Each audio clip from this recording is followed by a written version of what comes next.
stories tonight in Y News. The Armed Forces of the Philippines maintains that China has no authority to dictate what the Philippines should do with the Philippine Navy ship at the Ayungin Shoal. House Deputy Minority Leader and ACT Teachers Party List Representative Franz Castro remains resolute in her position, asserting that during an interview, former President Rodrigo Duterte issued a death threat against her. The Department of Foreign Affairs shares its respect for the decision of several Filipinos who have chosen to return to central Gaza, even amidst the ongoing hostilities. And an elderly Israeli hostage bravely recounts her harrowing abduction by Hamas militants from her own community.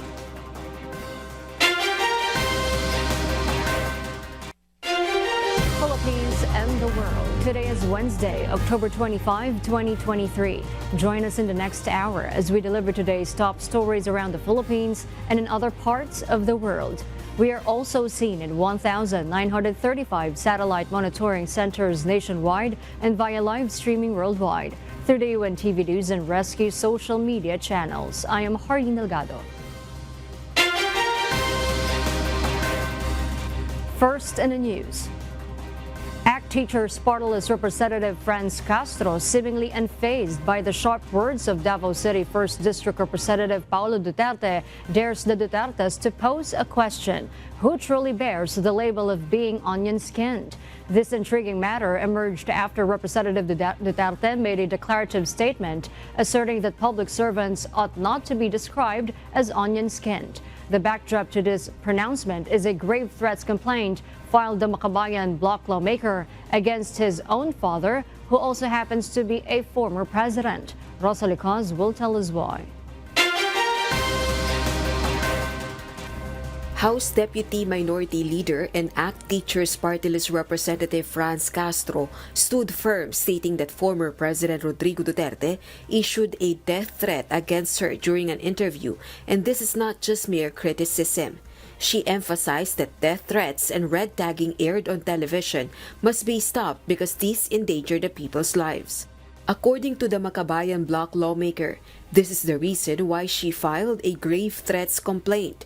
The issue stemmed from Representative Castro's questioning of Vice President Sara Duterte's confidential funds. Matatanggap ko yung mga kritisismo kasi yun naman ay part ng freedom of speech, freedom of expression. Pero yung death threat, iba ito doon sa criticism. Davao City 1st District Representative Paulo Pulong Duterte defended his father after his co-lawmaker Castro took action. He said public servants should not be onion-skinned and should not make use of this right as a tool to silence critics. He also described the action of Representative Castro as drama. However, Castro asked the Davao City representative who truly bears the label of being onion-skinned. In the past, panahon ng kanyang tatay, si dating Presidente Rodrigo Duterte, marami na kaming mga na-receive na mga kung ano-anong mga name-calling, red tagging, vilification, harassment. Pero hindi naman kami kumikibo, no? So, pero iba na tong threat, death threat na binanggit ng kanyang tatay.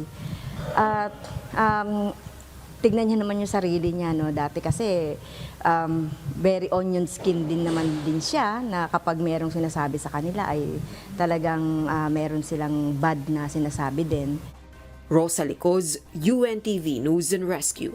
We serve the people, we give glory to God.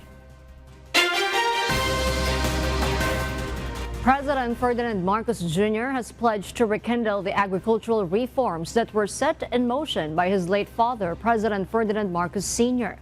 He emphasizes the need for a comprehensive whole-of-nation approach to confront the pressing challenges confronting the agricultural and fishery sector. Nelma Bohok will tell us why.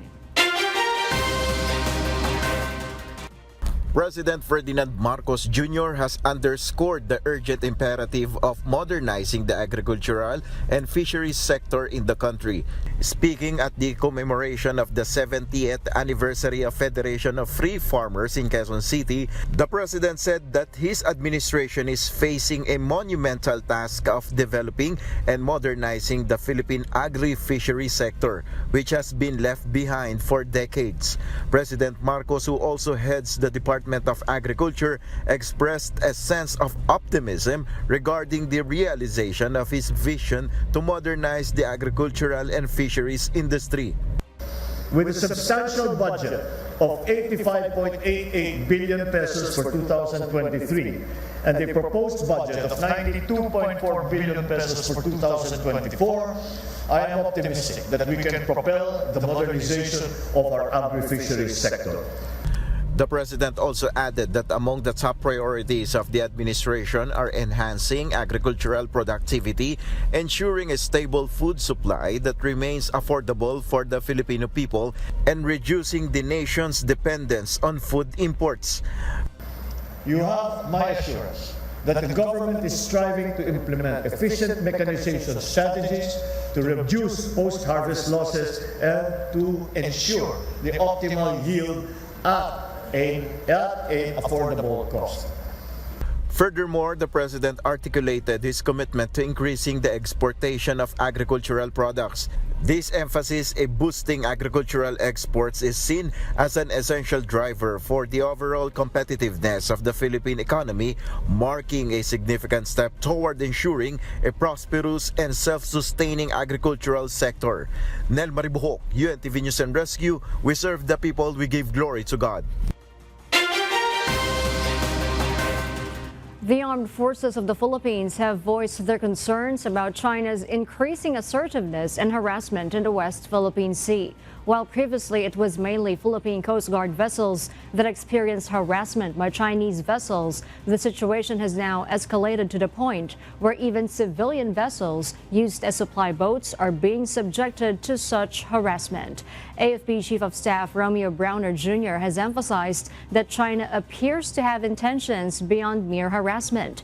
According to Browner, China aims to remove the BRP Sierra Madre in Ayungin to fully occupy the Ayungin Shoal, marking a significant development in the ongoing territorial disputes in the region. Well, kasi nga nag-escalate na ito. Alam niyo yung kinakatakutan natin, yung talagang magbanggahan. And you were there, you've experienced that. Very close, no? Halos tayo ang umiiwas. Bender na. Yes, we stop our ships, no? For me, China has no right to tell us not to repair that, while they themselves have created these artificial islands. Hindi naman tayo nakialam, hindi naman natin sinabi, don't do that. Hindi naman natin sinabi na don't bring in missile systems into these artificial islands. Sila ang nakikialam pa doon, no? Napakalaki ng imbalance. These concerns are shared by Defense Secretary Gilberto Gibotiodoro, who holds a similar view on the matter. The stage is set and all systems are primed for the upcoming automated Barangay and Sangguniang Kabataan elections, or BSKE. This innovative electoral process is poised to make its debut in 3 select barangays. Dante Almento tells us why. The Commission on Elections, or COMELEC, has completed the final testing and sealing, or FTS, of the vote counting machines, or VCMs, destined for use in the upcoming automated Barangay and Sangguniang Kabataan elections, or BSKE, scheduled for Monday, October 30. The last FTS took place in Barangay Pasong Tamo in Quezon City earlier this morning. This crucial process serves to ascertain whether the machine are functioning optimally, ensuring a smooth and accurate voting experience for the public. Ginagawa yon para makita na ang machine wala talagang laman. Para rin malaman na talagang functioning siya. Ganon. At saka, syempre, para makita na walang laman yung SD card. Okay? Naayos na ayos. The FTS was done smoothly with only minor issues reported, primarily paper jams. Voters are encouraged to fully shade the circle beside the names of the candidates they intend to vote for. It's worth noting that fully shading the circle is safe, as this ensures that your votes will be counted accurately, while overvotes could result in stray votes.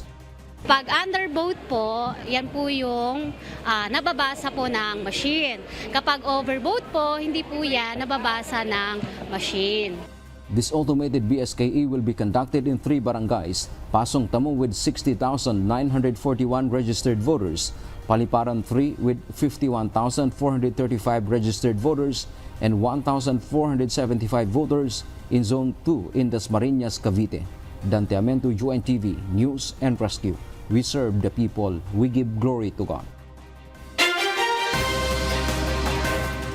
The Commission on Elections, or COMELEC, in conjunction with Philippine National Police personnel, has successfully apprehended and caught in the act a group involved in an alleged distribution of money, an act closely associated with vote buying. This incident took place within the confines of a sardines warehouse in Navotas City. Based on the initial report by COMELEC, envelopes containing sums of money ranging from 300 to 500 pesos were distributed during the operation. Approximately 200 registered voters from Malabon were present inside the warehouse when this incident unfolded. COMELEC Chairman George Irvin Garcia has stated that all individuals involved may face an election offense case specifically related to vote buying. Nakakatuwa pero nakakangit-ngit at nakakagalit. Nakakatuwa dahil siyempre minahuli kami. Nakakagalit dahil despite the fact na sinasabi na natin na wag niyong gagawin at pinapatunayan natin talaga yan na hindi natin palalampasin yung mga ganyan, may mga nagkukumit pa rin.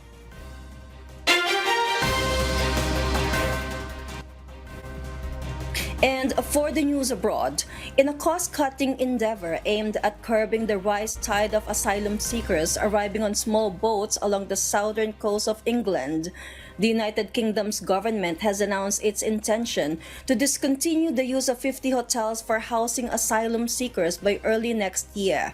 Joselito Licado will tell us the details live. Yes, Joselito, good evening. Good evening, Elsie. The United Kingdom's government has unveiled plans to cease the use of 50 hotels to accommodate asylum seekers by early next year. The move is part of an effort to reduce the influx of individuals arriving via small boats along the southern coast of England, a situation that has witnessed a staggering 500% increase in arrivals over the past 2 years. Public apprehension about immigration remains a significant concern, echoing its role in the 2016 Brexit referendum, and most citizens believe that the government's approach to the issue is falling short.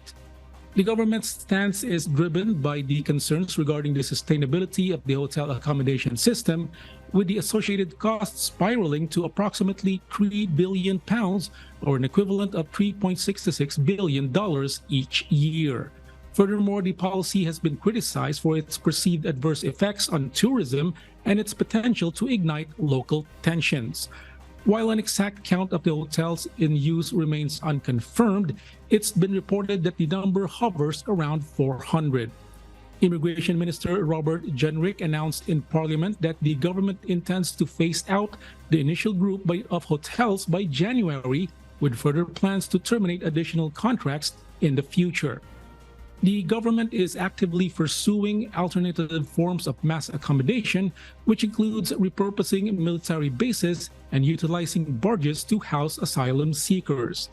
Additionally, the government aims to deport the majority of those asylum seekers who arrive via small boats to Rwanda. However, this plan is currently facing a series of legal challenges, and its fate rests on the Supreme Court decision expected in mid-December. Back to you, Elsie. Thank you, Joselito Licado, reporting live from Malaysia. Speaking to reporters after her release on Monday, 85-year-old Israeli Yocheved Lifshitz shared her terrifying abduction by Hamas militants from her kibbutz or community. She described the indiscriminate violence and harrowing motorcycle journey to Gaza, which left her in pain. עברתי תופת שלא חשבנו ולא ידענו שנגיע למצב הזה.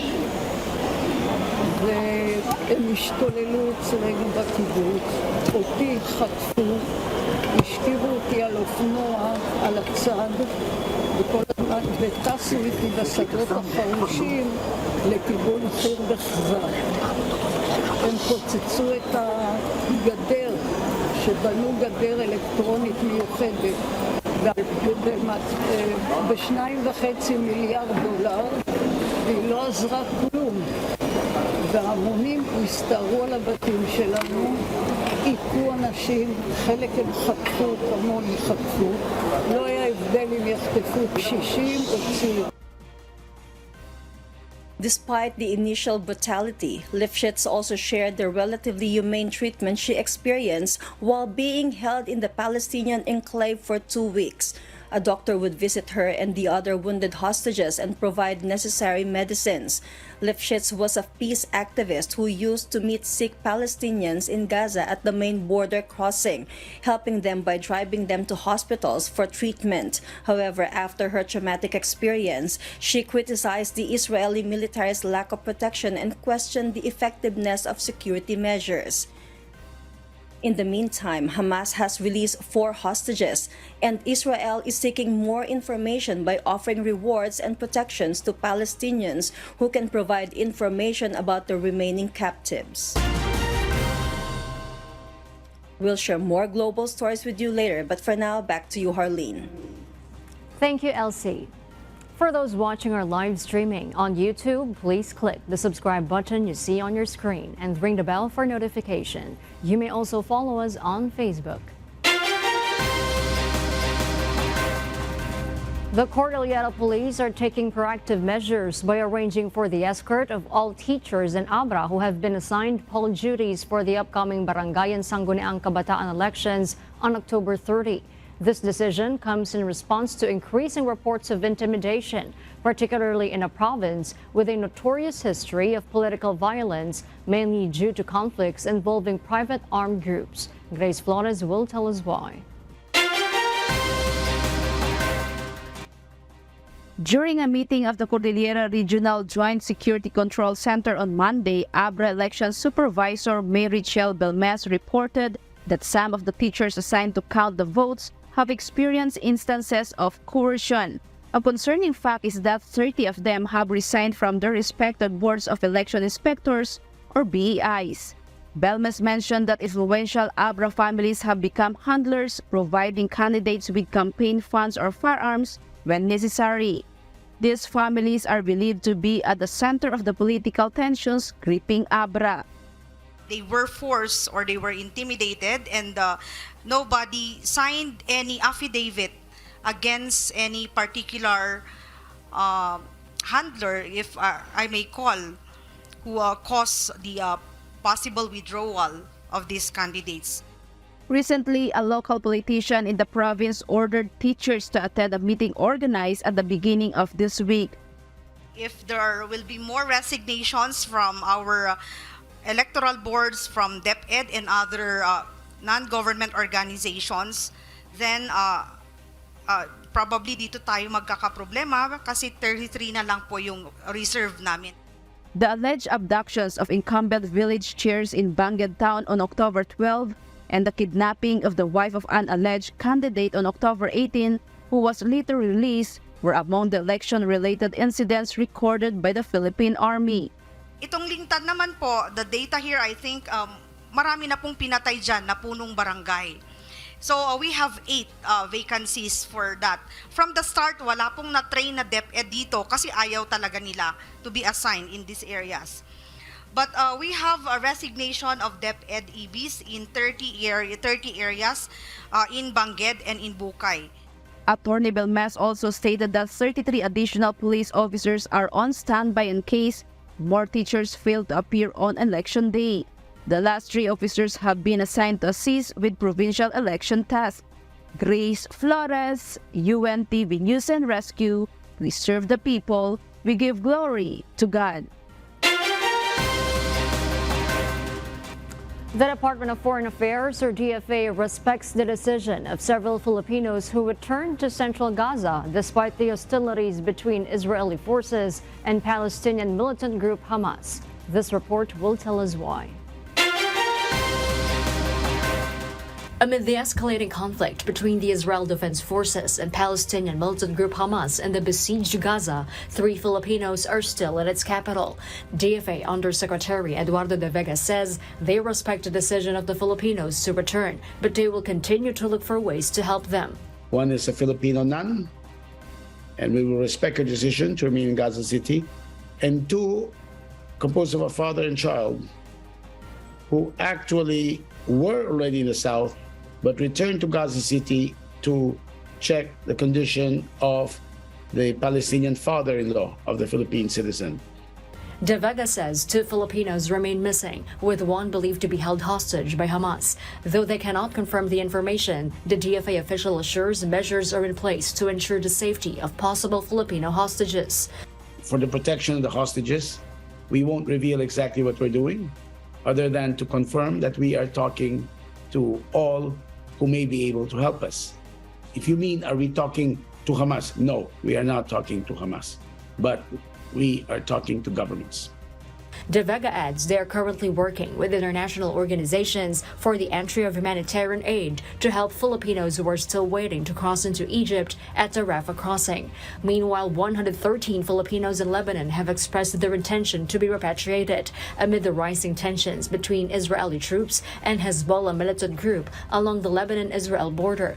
De Vega notes most of those who requested repatriation are not from southern Lebanon but from the capital Beirut. Currently, there are 17,500 Filipinos in Lebanon. That will not be a problem. It's just a matter of purchasing the commercial tickets, and we have in fact asked them to consider going home because of the rising tensions. Many embassies have done the same for their citizens. 4 Filipinos have communicated to go home in the West Bank, where Alert Level 3 or voluntary repatriation may also be raised. For now, a total of 59 Filipinos have been repatriated from Israel. A 4th batch consisting of 20 Filipinos will arrive before the month ends. Harleen Delgado, UNTV News and Rescue. We serve the people. We give glory to God. The Metropolitan Manila Development Authority, or MMDA, is taking steps to alleviate traffic congestion in Metro Manila. Their latest initiative involves the removal of window hours from the existing number coding scheme. JP Nunez will tell us why. As the holiday season approaches, the Metropolitan Manila Development Authority, or MMDA, has already observed an increase in traffic volume in Metro Manila. MMDA Acting Chairman Attorney Donartes noted that this increase is expected to reach up to 15%. In EDSA alone, more than 400,000 vehicles pass through on a daily basis. To address the issue of traffic congestion, the Metro Manila mayors have approved a resolution to remove the window hours in the existing number coding scheme. The MMDA is proposing the implementation of number coding from 7 a.m. to 7 p.m., a longer period which will be put into effect once traffic in Metro Manila worsens. If this new scheme is implemented, it is expected to reduce traffic volume by at least 20%. This reduction would translate to around 800 fewer vehicles on EDSA and more than 400 fewer vehicles on C5 Road at any given time. Yan po ay malaking bagay dahil 20% reduction po yan sa volume ng vehicles na makakapagpaluwag po ng daloy ng traffic.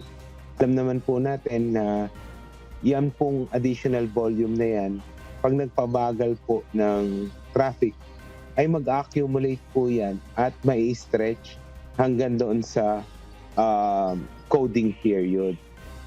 However, it's important to note that the adjustment to the number coding period has not been implemented yet. The current scheme remains in effect, which restricts certain vehicles from the road from 7 a.m. to 10 a.m. and from 5 p.m. to 8 p.m. Meanwhile, to some private vehicle drivers, they agree to the longer period of number coding as they also endure heavy traffic. Okay naman siguro kasi na talagang masikip na talaga ang traffic eh. Medyo bumibigat na eh, lalo ngayon magde-December na, saka magpapasko. Sigurado nagta-traffic na naman umpisa. Kaya mas maganda din para malugluwagan din yung traffic sa EDSA. Okay naman. Para at least mabawasan yung sasakyan. Yan lang. Tsaka talagang mabigat talaga yung traffic ngayon. Talagang mawawala ng traffic yun pagka ganun ka tagal yung coding. JP Nunez, UNTV, News and Rescue. We serve the people, we give glory to God.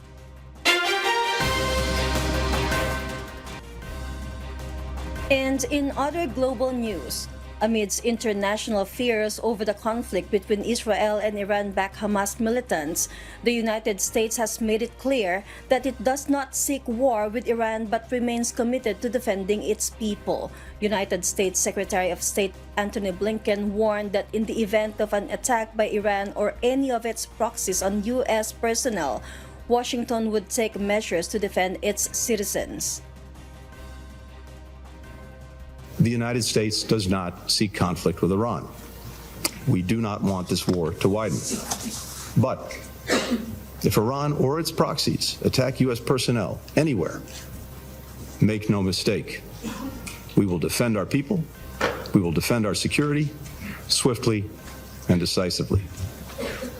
To all the members of this council, if you, like the United States, want to prevent this conflict from spreading, tell Iran, tell its proxies, in public, in private, through every means, do not open another front against Israel in this conflict. Do not attack Israel's partners. On the other side of the debate, Iran's UN Ambassador Amir Said Iravani emphasized Iran's commitment to regional peace and stability. He accused Blinken of wrongly blaming Iran for the conflict, suggesting it came at the expense of innocent Palestinian people. Meanwhile, UN Secretary General Antonio Guterres called for the protection of civilians in the Israel-Hamas conflict. Israel's UN Ambassador Gilad Erdan reacted strongly to Guterres' statements, describing his speech as shocking and asserting that the Secretary General seemed completely disconnected from Israel's reality.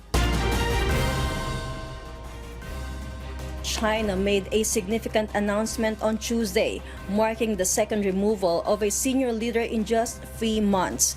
According to a presidential decree signed by President Xi Jinping, Defense Minister Li Shangfu, who has been absent from public since August, was dismissed from his post alongside his job as state councilor and member of Central Military Commission.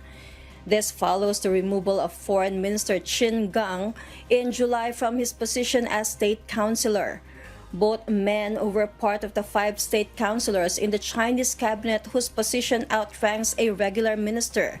China's top legislators, the Standing Committee of the National People's Congress, approved the removal of both ministers without further explanations. This consecutive dismissal raised questions on the stability of China's leadership due to the country's current economic growth and relations with the United States.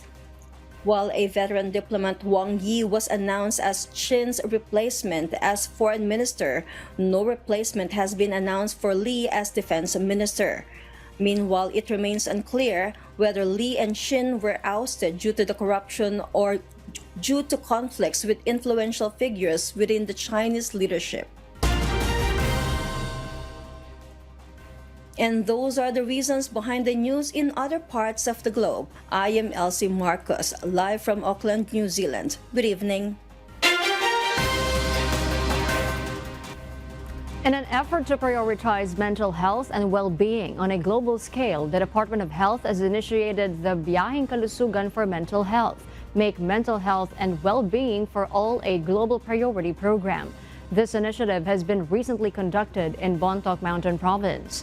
The program serves as a regional activation for the promotion of the 7 healthy habits and aims to localize literacy campaigns for various communities. It involves activities that encourage the practice of self-care, advocates for seeking professional mental health services, and celebrates the importance of mental wellness.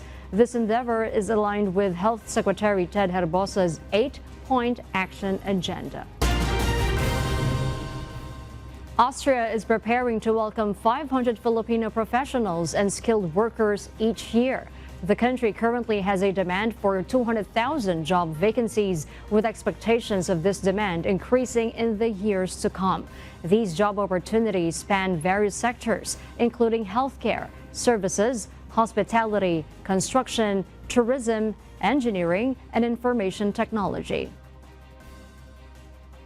Skills needed. I know that you have a high professional education system, and we know that Filipinos are really highly skilled workers. So what we need then to check is how can we match in the best possible way the positions open and the skills needed there with the skills of the Filipinos who want to come and work in Austria. This number will increase within the next 15 years, probably up to 400, 500,000 because of the demographic trends we have in Austria. So therefore it's necessary to set up a national strategy on governmental level, as we did now today. And as it's nearly all the areas of working, we are looking for workers, technology, IT, crafts, tourism, and the health sector. Earlier, the Philippines and Austria signed a memorandum of understanding, marking a significant milestone in their bilateral cooperation. Notably, the Philippines was the first country to establish a comprehensive memorandum of understanding that covers all aspects of mutual cooperation, particularly in the areas of recruitment and vocational training, as recognized by Austria. DFW will function as the facilitator, employment facilitator, as well as the regulator of the process, and will coordinate with our Austrian counterparts, Austrian government counterparts. He promised also, second promise, Your Excellencies, is to fast track, green lane the process. There will be a simple steps outlined from both sides, agreed upon by both sides, so that step 1, 2, 3, etc. are complied, hopefully just up to step 3, are complied. Then we will recognize and green lane the process. Our kasambahay, as the world faces these trying times amid the various challenges and uncertainties, we are inviting everyone to join the global prayer for humanity. Good day. I'm Brother Eli Soriano of the members of the Church of God International. I want to invite you to join us in a minute of prayer every day to pray for humanity and the whole world as we go through these perilous times.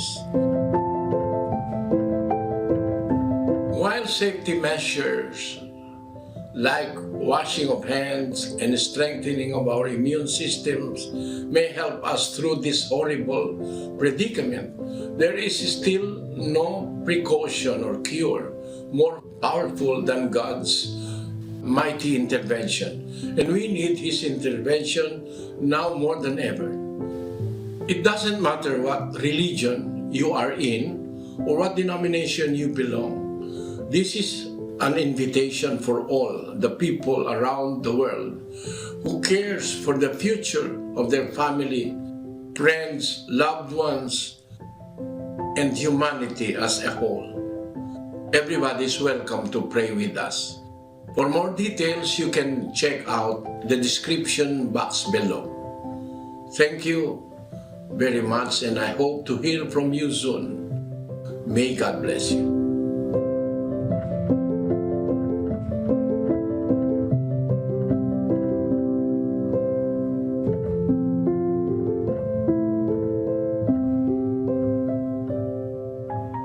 And before we close, we will leave you with a word, giving glory to God, from the book of John, chapter 6, verse 27.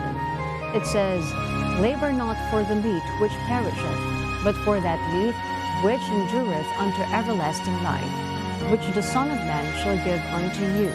For him hath God the Father sealed."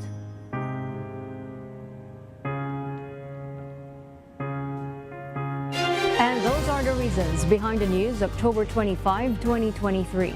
Reasons we deliver to you as they unfold, because we need to know. We will always ask why. I'm Hardin Delgado. We serve the people. We give glory to God.